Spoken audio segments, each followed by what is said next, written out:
साथियों, जय मूल निवासी।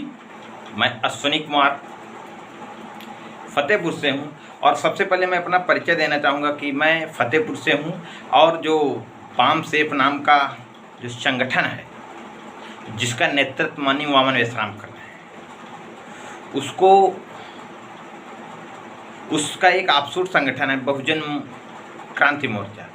तो बहुजन क्रांति मोर्चा के सह संयोजक के रूप में मुझे दायित्व दिया गया था, लेकिन मेरा जो पद से ज़्यादा कोई मतलब नहीं था।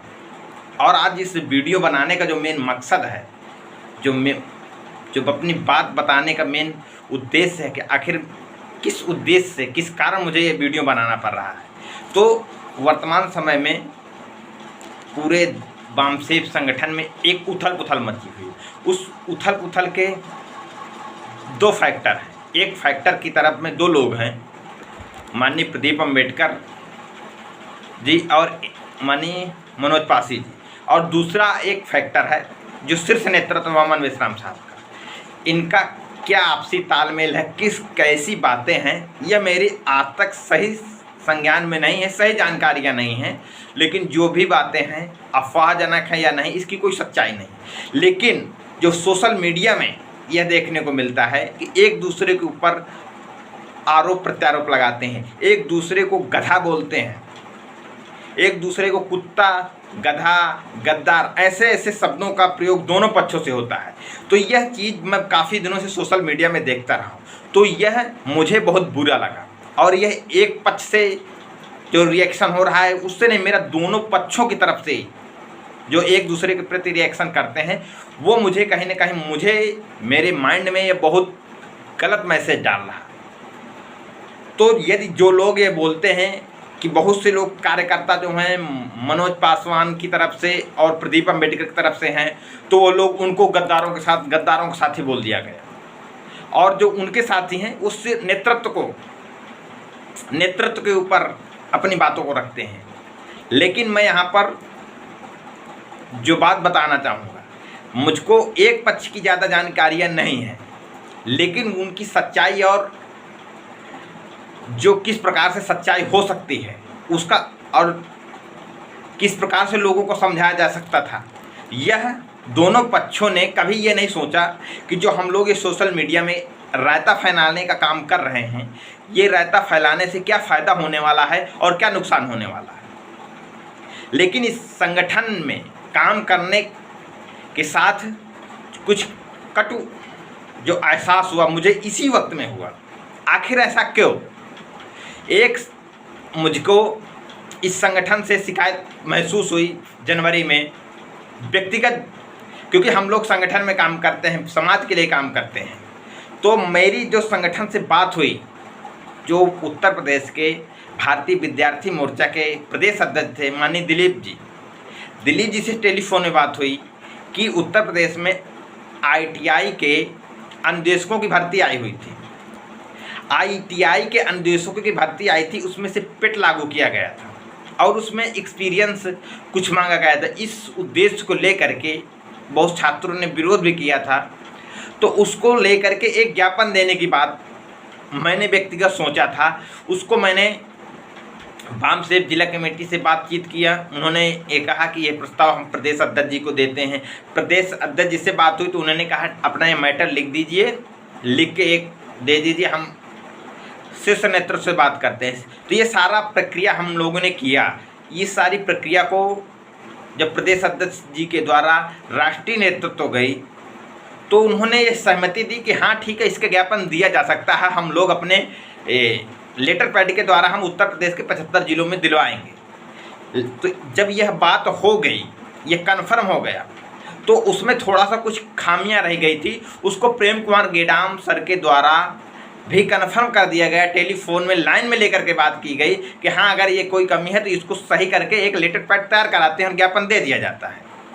लेकिन ज्ञापन देने के लेटर पैड तैयार होकर के यह आ गया, दिखाया गया कि देखिए ऐसा लेटर पैड तैयार किया गया, ये मैटर है, सही है। तो ये कन्फर्म हो गया कि हाँ सही है, अब इसको एक डेट निश्चित करके पूरे यूपी में दिलाना है। तो जब यूपी में दिलाना है, यह बात इतना कन्फर्म हो गया कि हाँ ठीक है दिलाना है।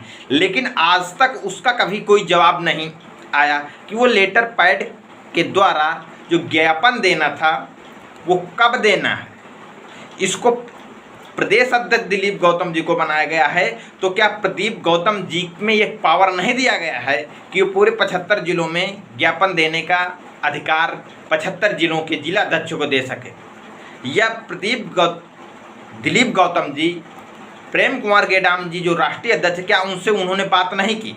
इसका मुझे कोई जानकारी नहीं है, क्योंकि मैं जिला का एक छोटा सा कार्यकर्ता हूँ और मेरी अथॉरिटी भी नहीं बनती है राष्ट्रीय अध्यक्ष से बात करना। और यदि राष्ट्रीय अध्यक्ष से बात भी किया जाए तो वो इतनी तेज आवाज़ से बात करते हैं कि जैसे हम उनके गुलाम हैं, और हम उनके सम्मान को ध्यान में रखते हुए, उनकी जी में जी करते हुए, उनकी सहमति के हिसाब से काम करने के लिए इंतजार करते हैं कि ठीक है ये आदेश आ जाएगा और ज्ञापन दे दिया जाएगा।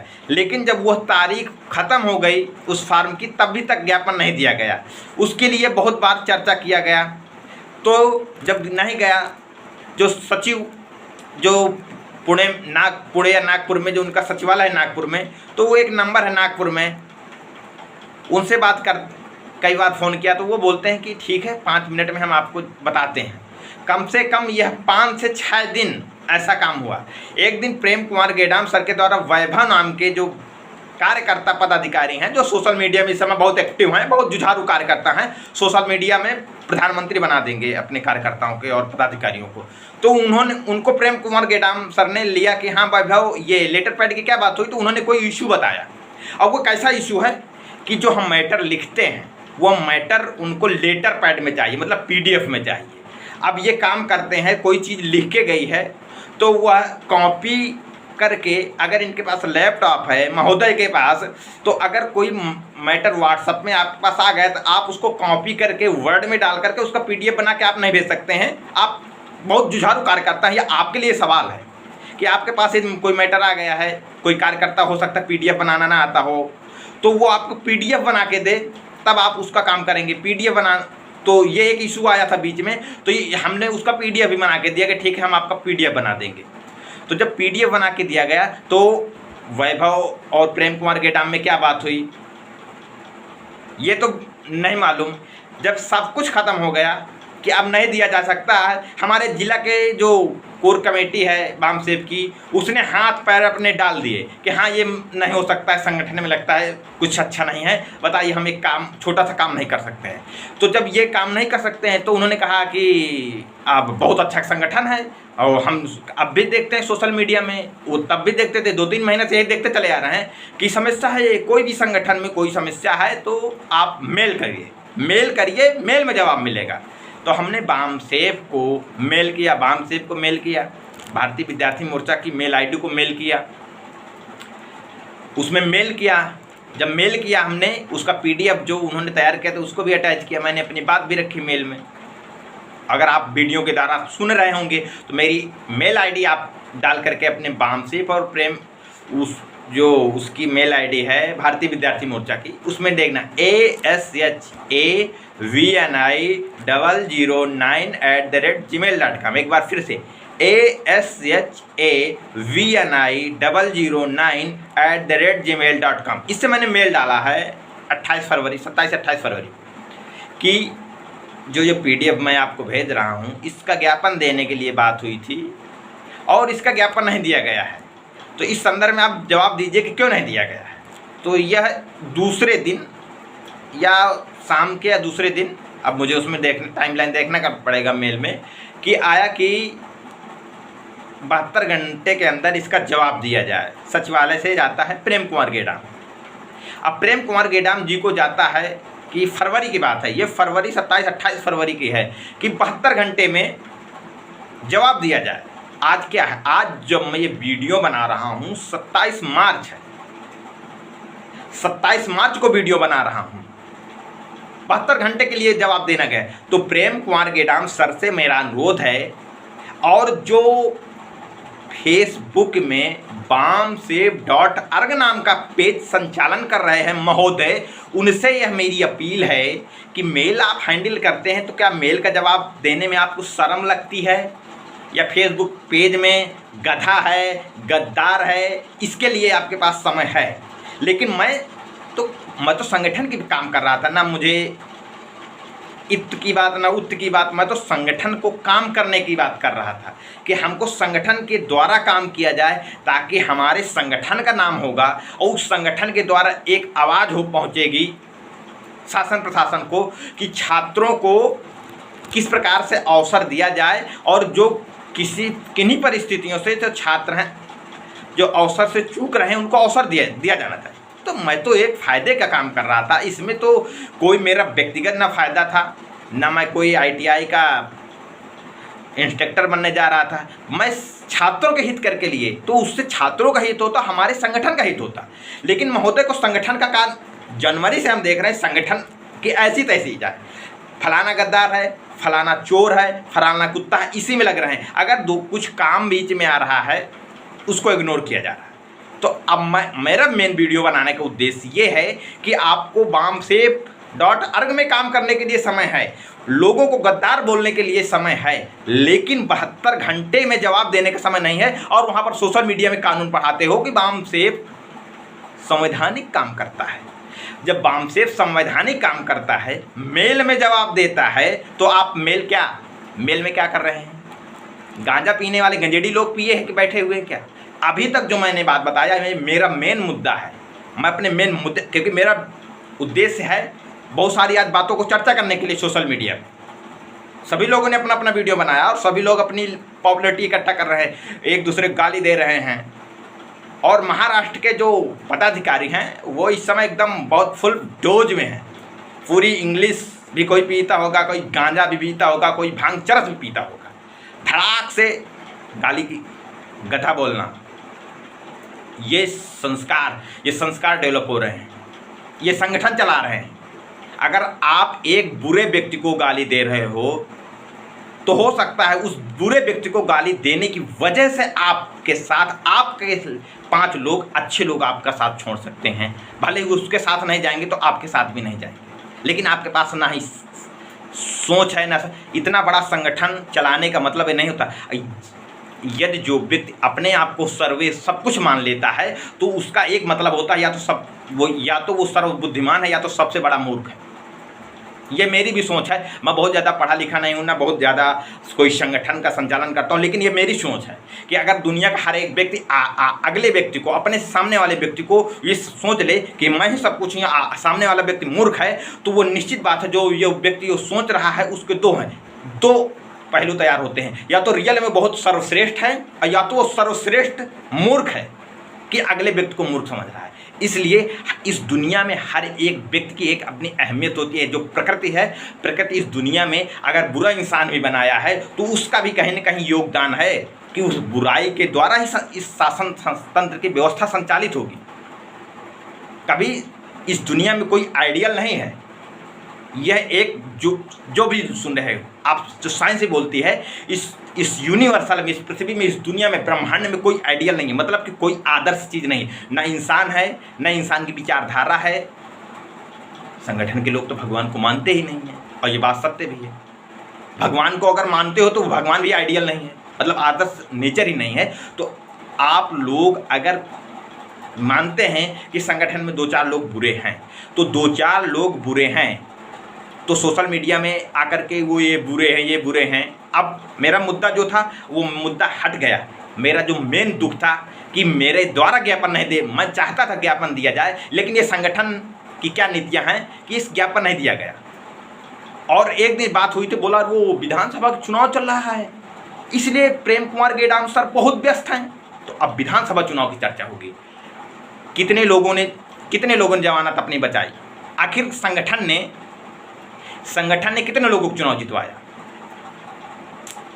बड़ी शर्म की बात है। जो मेरा मुद्दा है अब क्योंकि आप मनोज कुमार को गद्दार बोलते हो, प्रदीप अंबेडकर गद्दार बोलते हो, वो आपके नज़र में गद्दार हैं। मैं आपके साथ कहता हूं कि हाँ वो लोग गद्दार हैं, लेकिन मेरा आपसे सवाल है, इस वीडियो के द्वारा सवाल है, आप लोग शीर्ष नेतृत्व के कार्यकर्ता हैं, मुख्यमंत्री के चेहरा प्रवीण प्रताप सिंह, मेरी कोई उनसे दुश्मनी नहीं है, ना मैंने कभी मिला है।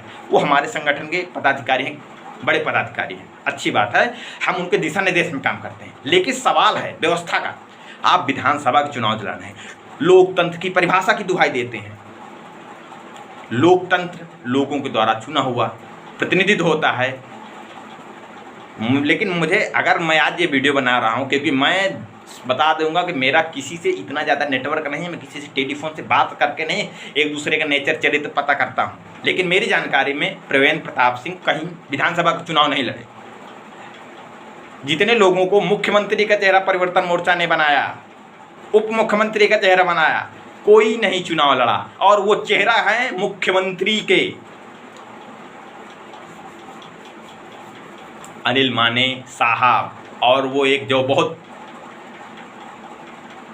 अनिल माने और गौतम बंसोडे बहुत तेज बोलते हैं, ऐसा लगता है इनसे ज़्यादा भारत का बहुत बड़ा राष्ट्रीय प्रवक्ता है। तो आप भी सुन रहे हो, मैं ये वीडियो को आपको सुनाना चाहता हूँ। बड़ो धड़ा धड़ा मेरे मुझे गाली देना, मैं भी, मेरे अंदर भी आप जैसा एक्साइटमेंट है, मुझे धड़ा धड़ गाली देना, ये गद्दार है, कुत्ता है, खूब धड़ा धड़ देना। और ये बोलना, ये जवाब कि ये लोग जब चुनाव नहीं लड़े तो मुख्यमंत्री का चेहरा कैसे बन गए? दूल्हा दूसरा कोई बनेगा, दुल्हन दूसरा कोई विदा करा के ले जाएगा? या आप लोगों के सवाल है, बेशराम साहब से भी सवाल है। और जो सोशल मीडिया में बाम सेब डांट और मुझे छीछा लेकर कर रखे हो ना कि प्रदीप अम्बेडकर चोर है, गद्दार है, मनोज गद्दार है, तो यह जो सोशल मीडिया में रहता फैलाना है, ये चीज़ मैं अश्विनी कुमार आपके सामने वीडियो, मुझे ये जानकारी नहीं थी प्रदीप क्या, मुझे बहुत जानकारी थी हाँ प्रदेश के, क्योंकि मैं किसी नेता का, बहुत बड़े नेता का पीओ नहीं हूँ, तेल पानी करने वाला आदमी नहीं। मुझे बेशराम साहब का जो वैचारिक संगठन मुझे बहुत अच्छा लगा। 2-3 साल मैंने जाना, मुझे अच्छा लगा, इसलिए मैंने काम किया। मुझे काम करने में संगठन की जो विचारधारा बहुत अच्छी है, दुनिया की, इस भारत की नहीं दुनिया की विचारधारा में सबसे अच्छी विचारधारा है, तो वाम से विचारधारा इस देश में प्रचार कर रहा है। और उसी की विचारधारा की वजह से आज मैं इतनी अच्छी तरह से बोलने की कला सीखी है, और मैंने जो ज्ञान अर्जित किया इस संगठन की विचारधारा के द्वारा सीखा है। लेकिन जो संगठन इतना लीडरशिप तैयार कर रहा है, ये सोचने की शक्ति तैयार कर रहा है, उसी के लोग चरस पी करके बोलते हैं, गांजा पी करके बोलते हैं, आराम सराम बोलते हैं। कैसे आराम सराम बोलते हैं? गौतम बंसोडे कैसे बोलते हैं? इन लोगों की क्या तमीज है बात करने की? अगर कोई भी संगठन का बुरा व्यक्ति था, एक सोशल मीडिया में आप जारी कर देते कि ये लोग संगठन में गलत गतिविधियां हैं, इसको लेकर के हम समीक्षा करना चाहते हैं, इस डेट में यहाँ पर करना है। अगर ये समीक्षा में नहीं आते तो संगठन कार्यकर्ता पदाधिकारी नहीं है। लेकिन यहाँ पर एक दूसरे के पहले ऐसी तैसी कर दी गई, बाद में लेटर पैड तैयार हो रहा है। हम नहीं जानते थे, हम भी जान गए अरे ये क्या मामला चल रहा है भाई। और उसके बाद तू तड़ाक धड़ाका मड़ाका अड़ाका, वो रविंदर राणा वगैरह जैसे सोशल मीडिया के में मैंने दो लोग जो कमेंट करते हैं, रविंदर राणा और क्या कहते हैं वैभव, इनका नाम मैं लेकर, ये तो किसी भी हद तक कमेंट करते हैं, सोशल मीडिया में लिखते हैं। और रविंदर राणा तो और ज़्यादा तो बारूद लेके कमेंट करते हैं। और गौतम बंसोडे तो बस शायद पूरी चरस पी के बोलते हैं, ऐसा लगता है भाषण से किसी को भूंज देंगे। लेकिन मैं ये बताना चाहूँगा कि यदि महाराष्ट्र के लोगों को उत्तर प्रदेश के लोगों ने फॉलो किया, क्या पूरा देश फॉलो करता है ज्योतिबा फुले को, बाबा साहब डॉक्टर भीमराव अम्बेडकर को। मैं तो इतना कम जानकार आदमी हूँ कि महाराष्ट्र में इतने महापुरुष जन्मे और उनके जन्म, वहाँ के जन्मे हुए लोग इस देश में एक क्रांति पैदा की। लेकिन यदि वह महाराष्ट्र के लोग इतने सभ्य हैं, मैं उनसे महाराष्ट्र के लोगों से सवाल करना चाहूँगा कि तुम लोगों को ये उत्तर प्रदेश ही दिखता है क्या कि उत्तर प्रदेश में हम खूंटा काट देंगे? अगर उत्तर प्रदेश में ही सब कुछ दिखता है, सारा महाराष्ट्र के जितना बड़ा बड़ा पदाधिकारी, सारा ईमानदार आदमी महाराष्ट्र में है, सारे कार्यकर्ता महाराष्ट्र में, तो ये बताइए आप लोगों ने उत्तर प्रदेश में अपने बहुजन विचारधारा की कितनी सरकारें बनाई? उत्तर प्रदेश ने 4 बार सरकारें बनाई। अगर समाजवादी पार्टी भी उदय हुई, अगर ये भी सरकार में आई, तो कहीं ना कहीं इन्हीं की विचारधारा को, जैसे समाज जागृत हुआ तो समाजवादी पार्टी और बहुजन समाज पार्टी उत्तर प्रदेश में राजनीतिक मजबूत किया। और ये कहीं ना कहीं ये बिहार तक गया, जहाँ जहाँ पर बहुजन समाज के लोगों ने राजनीतिक सत्ता हासिल की, यह बहुजन समाज के महापुरुषों के द्वारा ही हुई। और उसके बाद मानवर कांसीराम साहब की जी द्वारा बनाए हुए संगठन का ही ये सारा परिणाम है। लेकिन बताइए आप लोग, क्योंकि आप लोगों की धरती से जन्मे हुए महापुरुषों की विचारधारा के में दूसरे राज्यों में फल फूल रहे हैं, और आप अपने प्रदेश में क्या कर रहे हो भैया? आप क्या कर रहे हो? आप बस उत्तर प्रदेश में चुनाव चल रहा है विधानसभा का, तो यहीं पर सारा फोकस कर दिया। इस संगठन में मेरी व्यक्तिगत जो हैं सवाल हैं, प्रदीप अम्बेडकर, बार बार मैं प्रदीप अम्बेडकर और मनोज जी का नाम लूँगा क्योंकि मुझको इनसे तो वो तो मेरा नाम तक नहीं जानते होंगे, मेरा कोई उनसे वास्ता करा नहीं है। सोशल मीडिया में मनोज कुमार जी शायद जुड़े हैं और प्रदीप अम्बेडकर शायद जुड़े भी नहीं हैं, लेकिन उनका एक अलग विषय है वो। लेकिन ये आज जो ये सारी छीछा लेदर है उन्हीं की वजह से है। और उन लोगों, अगर मैं उनको भी कहना चाहता हूँ कि अगर उन लोगों को भी ये गुप चुप करके जो ये समाजवादी पार्टी को समर्थन कर दिया है तो उनको इतनी बड़ी हस्ती नहीं थी। और मैंने एक वीडियो सोशल मीडिया में प्रदीप अम्बेडकर जी के देखा था कि हम वामन विश्राम को राष्ट्रीय अध्यक्ष नहीं मानते, तो मेरा उनसे सवाल है कि अभी तक कैसे क्यों मानते थे और अब क्यों नहीं मानते हो? अगर अभी, क्योंकि मेश्राम साहब के ऊपर तो आरोप जो हैं तानाशाही के बहुत पहले से लग रहे हैं, लेकिन अभी तक आपने उनके ऊपर नहीं लगाया था। मैं तो 3 साल में मेश्राम साहब के ऊपर सवाल खड़ा कर, बहुत सारे सवाल हैं। अभी एक सवाल मैंने चुनाव में बताया कि जितने लोग मुख्यमंत्री के और उप मुख्यमंत्री के चेहरे बनाए गए वो चुनाव नहीं लड़े थे, मेश्राम साहब ने कैसे चेहरा बना दिया। और उत्तर प्रदेश के कौशाम्बी जिले के चायल विधानसभा से दानिश अली जी चुनाव लड़ रहे थे, वो कुछ नहीं थे क्या? फतेहपुर से फूल सिंह लोधी जी लड़े, संगठन, वो उन्होंने बताया कि संगठन ने 1 रुपया भी हमें खर्चा करने के लिए पैसा नहीं, संगठन क्या कर रहा था यहाँ पर फिर? और दानिश अली एक मुस्लिम चेहरा है, एक युवा हैं, वो मुख्यमंत्री का भी चेहरा नहीं बन सकते, उप मुख्यमंत्री का चेहरा नहीं बन सकते। उनको आप बहुजन मुक्ति पार्टी का एक प्रदेश में कोई चेहरा बनाना नहीं पसंद किया। इसका मतलब आपके अंदर, इसका मतलब है कि कहीं न कहीं गंदी मानसिकता जरूर पैदा हुई है कि जो लोग, जिन लोगों को उत्तर प्रदेश में सिर्फ संगठन के लोग जानते हैं, उनके क्षेत्रीय लोग नहीं जानते होंगे, वो लोग उत्तर प्रदेश के मुख्यमंत्री का चेहरा बनाए जाएंगे। वो मालूम है औपचारिक ही बना रहे हो आप, लेकिन जिसकी एक अच्छी हनक है, जिसने पुलिस से लाठियां खाई हैं, जिसको प्रदेश में लोग जानते हैं, एक युवा है। और इस सांप्रदायिक देश में सांप्रदायिकता की बात की जाती है, हम लोग नारा लगाते हैं मुस्लिम हमारा भाई है, डीएनए की सच्चाई है। क्या हम मुस्लिम को मुख्यमंत्री नहीं तो उप मुख्यमंत्री का चेहरा नहीं बना सकते थे? हम मुस्लिम को वोट का डाइवर्जन नहीं कर सकते थे जो समाजवादी पार्टी का इतना मुस्लिम गया? ये सवाल है शीर्ष नेतृत्व से। और प्रदीप अम्बेडकर जी से मेरा सवाल कर चुका हूँ कि जो ये आपने, हम उसको राष्ट्रीय अध्यक्ष नहीं मानते हैं, क्यों नहीं मानते हो? उसका भी कारण बताना चाहिए था। और आपके ऊपर इतने सारे आरोप लगे, उसके बाद आपने ऐसा कहा, और उसके बाद आपने आज ही के दिन लखनऊ में कार्यक्रम, एक मीटिंग रखी, लेकिन उसके पहले आपने मीटिंग क्यों नहीं रखी? सीएल सरोज साहब जी गए थे, और जब ये ज्ञापन देने की बात हुई थी, मैंने सरोज साहब के फ़ोन में बात किया था, मैंने उनको व्हाट्सएप में मैसेज भेजा, कोई जवाब नहीं, वामसे के प्रदेश अध्यक्ष हैं। ऐसे मैंने कई 3 से 4 लोगों के प्रदेश और मंडल इस तरह के पदाधिकारियों को मैंने शिकायत की कि मैं ज्ञापन देना चाहता हूँ, लेकिन किसी ने नहीं। मैंने यहाँ तक कि मैंने व्हाट्सएप में माननीय चौधरी विकास पटेल जी को भी सूचना दी, चौधरी विकास पटेल जी पढ़ लिया, सुन लिया, बस।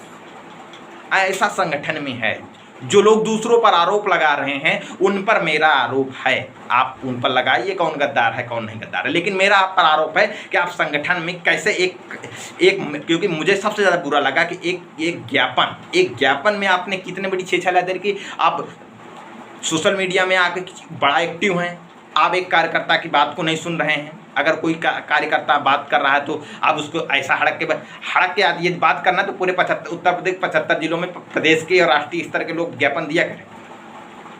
अगर एक जिले के कार्यकर्ता की हैसियत नहीं आपसे बात करने की, आपसे सवाल करने की, तो आप हर एक जिला में आकर के ज्ञापन दे सकते हैं ना, कोई आपका नौकर नहीं है। हम मानते हैं कि आप बहुत समाज की लड़ाई लड़ते हैं, तो हम समाज की लड़ाई लड़ने के लिए आपका योगदान दे रहे हैं। इसका मतलब ये नहीं है कि आप लोग इतना तानाशाह लें, आप कि हम हर बात मानने लगें, तो इसका मतलब ये नहीं कि आप सब कुछ हैं, आप अपने आप को सब कुछ मानते हैं। संगठन के जो हम लोग संगठन में काम करते हैं, तो हमारे संगठन के खिलाफ लोग बात करते हैं, पूछते हैं, वामन विश्राम साहब राष्ट्रीय अध्यक्ष है, वामसेब के क्यों, कैसे? वो तो सरकारी कर्मचारी नहीं, और कंटिन्यू अब राष्ट्रीय अध्यक्ष क्यों हैं? ये हम लोगों से सवाल किए जाते हैं। दूसरा सवाल होता है निशा मेश्राम, जो उनकी पत्नी हैं, निशा मेश्राम को हम लोगों से दूसरे लोग बोलते हैं निशा मेश्राम ब्राह्मण है।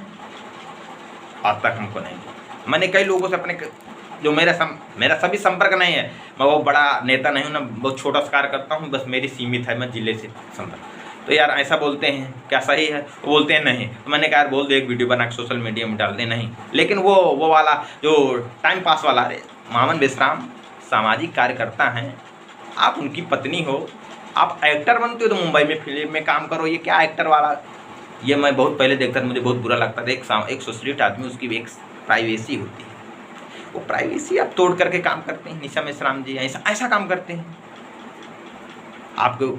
और उसके बाद एक आरोप लगा कि वो उनको राष्ट्रीय महासचिव की बनाया। ये बात सही भी।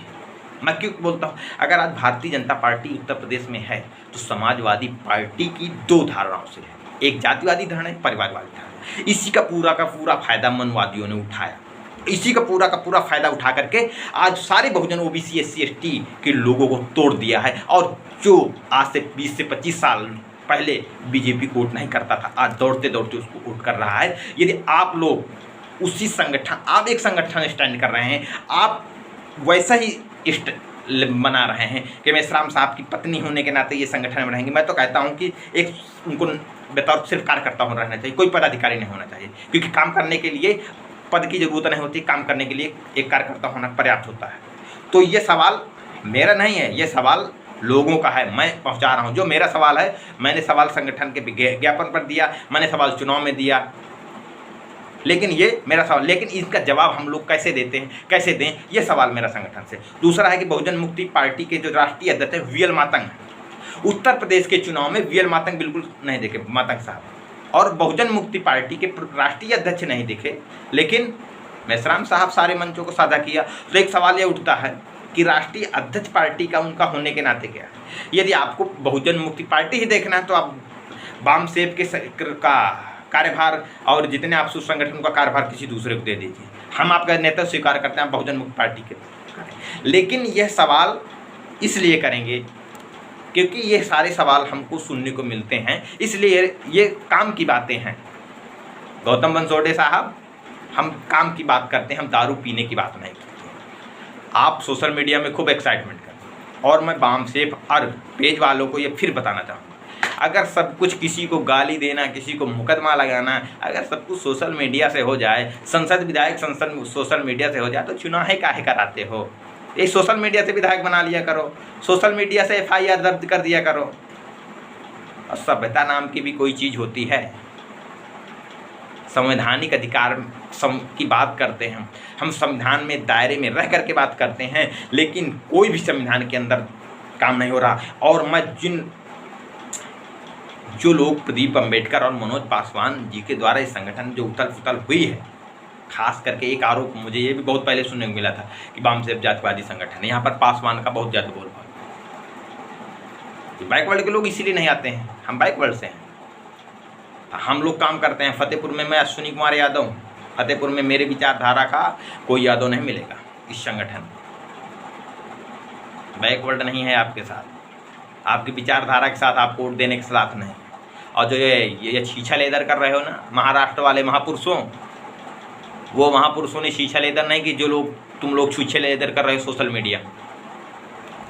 और तुम लोग ना अपने यहाँ एक मेंबरी का चुनाव जीत के दिखा दो, यहाँ की राजनीति करना तुम्हारे लोगों की बस की बात नहीं है। मैं अश्विनी कुमार, मैंने ही पूछा था मेश्राम साहब से सबसे पहले, जब ये लखनऊ में वृंदावन में जो गेस्ट हाउस में बात हुई थी कांग्रेस से समझौता के लिए, ये इसका भी सोशल मीडिया में बहुत चला। तो मैंने मेश्राम साहब से सबसे पहला मैं पर्सन था, ये पूछा था मेश्राम साहब से कि हम कांग्रेस का विरोध करते थे, कांग्रेस से गठबंधन क्यों, तो वो डाइवर्ट करके जवाब दिया गया था। ये एक सवाल मुद्दा बना हुआ है अपोजिशन के जो हमारे संगठन के लोग हैं, और बहुत से जो कौशाम्बी जिला के हैं बहुत अमर्यादित वो भी बोलते हैं। तो मैं भी उनसे ये बोलना चाहूँगी सोशल मीडिया के द्वारा कि जो बोलना है, जो करना है, जिसकी खींच के भी मारना है तो ज़मीन में मिलके मारो सोशल मीडिया में। क्योंकि मुझको सोशल मीडिया में अगर वैचारिक लोग या विचारधारा के प्रति अगर बोलते हैं, अच्छा या बुरा, अच्छा तो अच्छा लगता है, लेकिन जब बुरा एक दूसरे के प्रति बोलते हो तो मुझे बहुत बुरा लगता है। इसलिए मैं कहूँगा BAMSEB.org पेज के जो बकलोल टाइप के हैं लोग, नियंत्रित हो जाइए और मेरे जो सवाल हैं ये जवाब मुझे मिल जाएं। मेरा मतलब है वीडियो बनाने का। मैं गांजा नहीं पी रखा हूँ, ना मैं किसी को आराम सड़ाम बोलता हूँ। मैं जो हर व्यक्ति के जो काम किए गए हैं वो मेरे सवाल हैं। ये सवाल लंबे वीडियो में है, इनका जवाब दीजिए सोशल मीडिया में। इस मेरे वीडियो का जवाब दीजिए, वीडियो बना करके दीजिए। गौतम वंशोडेसा, बहुत धड़ाधड़ बोलते हो, आधी पीते हो या फुल पीते हो, लेकिन बहुत मर्यादित शब्दों का प्रयोग, मर्यादित शब्द बहुत अच्छे लगते हैं। और खींच करके बोलने में ना तो वीडियो बना के खींच के बोल के अच्छा लगता है, लेकिन सामने खींच के बोलने में तो पता नहीं कैसे क्या हो सकता है। इसलिए नियंत्रित करिए। और एक लास्ट में बताना चाहूँगा, भारत देश में सबसे ज़्यादा प्रांतवाद की जो बात होती है तो सबसे ज़्यादा प्रांतवादी है महाराष्ट्र का लोग, फिर हरियाणा का लोग, गुजराती लोग। ये उत्तर प्रदेश और बिहार के लोगों के साथ अच्छा नहीं करते हैं महोदय। तो यदि लोग आप सामाजिक कार्यकर्ता हो तो आप अपने यहाँ पर एक मूवमेंट चलाइए उत्तर प्रदेश और बिहार के लोगों को इज्जत देने के लिए। नहीं, हम तो कहते हैं कि प्रांतवादी हो। और मेश्राम साहब, अगर संगठन को चलाना है तो उत्तर प्रदेश के लोग भी समझदार, मजबूत हैं, सत्ता परिवर्तन किया है। अगर आपको ऐसा लगता है कि महाराष्ट्र के लोग बहुत काबिल हैं तो इस काबिलियत को महाराष्ट्र में सत्ता परिवर्तन करके दिखाइए, अन्यथा मूर्ख मत बनाइए। गौतम वंशोडे साहब, आप राष्ट्रीय नेतृत्व मत करिए। अगर आपके अंदर तनी की तमीज है राष्ट्रीय नेतृत्व करिए तो आप मेश्राम साहब से बोलिए महाराष्ट्र का नेतृत्व करिए, आप महाराष्ट्र के मुख्यमंत्री के चेहरा बनिए और महाराष्ट्र में परिवर्तन करके दिखाइए। तब मैं आपकी हैसियत जानता हूँ चपड़ चपड़ बोलने की।